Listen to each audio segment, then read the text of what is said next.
इमरान ऐसे झूठ क्यों बोला था? गाड़ी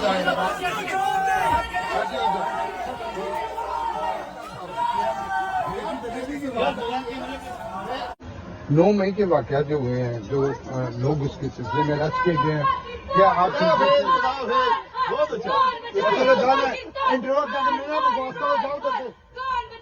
दफा मुंह अंदर कर। अच्छा इंटरव्यू कर रहे हो उसमें ना बोलो सर, जैसे तुम लड़ो लगाते हो चल दफा उधर से पीछे की बच्चे हैं। चलो जो इंटरव्यू कर रहे हो उसमें ना बोलो सर, चलो जाओ उधर से।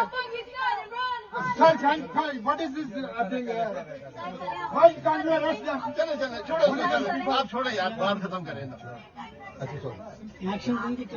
अच्छा सर 9 मई के वाक़यात